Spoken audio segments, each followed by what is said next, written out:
ஒரு சுவாரஸ்யமான விஷயம் இருக்கு. என்னன்னா இந்த துரோகம்ங்கிற விஷயம் இப்போ ஜார்க்கண்ட்லையும் மகாராஷ்டிராலையும் எப்படி தொழிற்படுதுன்னு பாருங்க. இப்போ இவர் சரத்பவாரும் சரி உத்தவ் தாக்கரே ரெண்டு பேருமே பிரஸ் மீட் நடத்துறாங்க. ரெண்டு பேரும் பிரஸ் மீட் நடத்து ஏக்நாத் ஷிண்டேயையும் அதே போல அஜித் பவாரையும் கிளிகளின் கிழிச்சு அவங்க துரோகிகளின் குற்ற ஆவணம் அப்படின்னு சொல்லி வெளியிடுறாங்க. அப்படியெல்லாம் வெளியிட்ட நிலையில மக்கள் ஒரு மிகப்பெரிய வெற்றியை ஏக்நாத் ஷிண்டேக்கும் அஜித் பவாருக்கும் தருகிறார்கள். இது ஒண்ணு.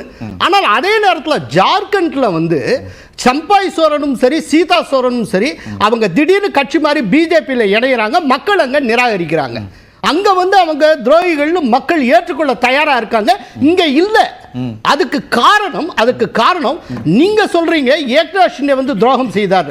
ஆனா மக்கள் என்ன பார்க்கறாங்கன்னா உத்தவ் தாக்கரே தன்னுடைய சித்தாந்தத்துக்கு துரோகம் செய்தார் அப்படின்னு நினைக்கிறாங்க.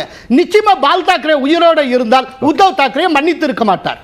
அப்புறம் இன்னொன்னு சொல்றீங்க கட்சி மாறினவர்களை வச்சு இவர்கள் ஆட்சி நடத்தினார்கள். நான் ஒன்னு கேட்கிறேன், போன எலெக்ஷன்ல கடைசி வரைக்கும் பிஜேபி கூட்டணியிலே இருந்துட்டு ரிசல்ட் வந்ததுக்கு அப்புறம் கூட்டணியை விட்டு மாறினவரை வச்சு உத்தவ் தாக்கரே முதல்வராக்கி நீங்க ஆட்சி நடத்தலையா? எந்த விதத்துல எத்திக்கலான ஆட்சியை கொடுத்தீங்க? சரி, அப்புறம் இன்னொன்னு இவிஎம் பத்தி நீங்க இவ்வளவு சொன்னீங்க.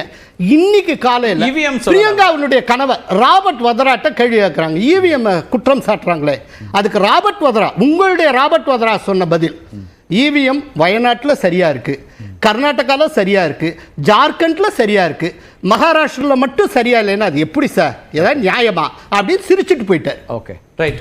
திரு சூர்யா, நீங்க சொன்னது அடிஷனலா சொல்றேன். இப்போ இது துரோகம் இல்ல, இதுக்கு பதில் சொல்லிடணும்.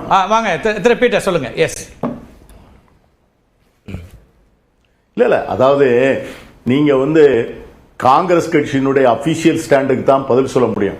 நீங்க ஒரு கேள்வியை அவர்கிட்ட என்ன கேள்வி கேட்டீங்கன்னு தெரியாது, அவர் என்ன முழுமையான பதில் சொன்னாருன்னு தெரியாது.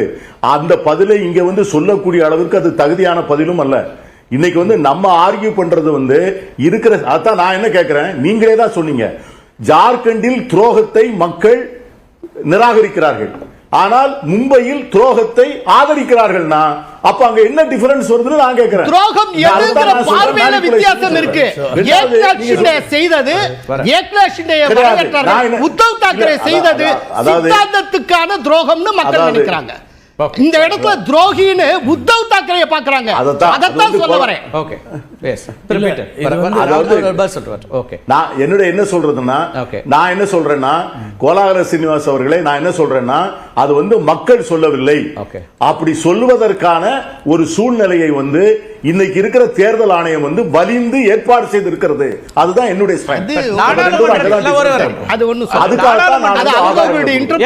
நாடாளுமன்ற தேர்தலில் மக்கள் அப்படி பார்க்கல.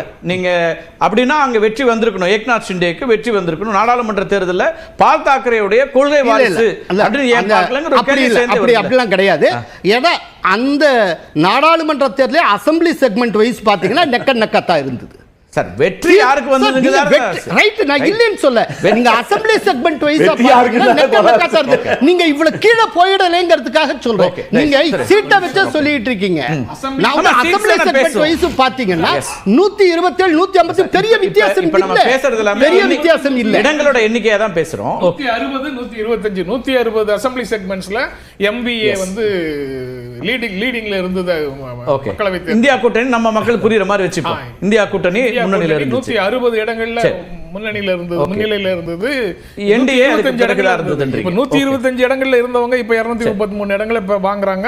160 இடங்கள்ல முன்னணி வைத்தவங்க 50 சீட்ல நிக்கிறாங்க.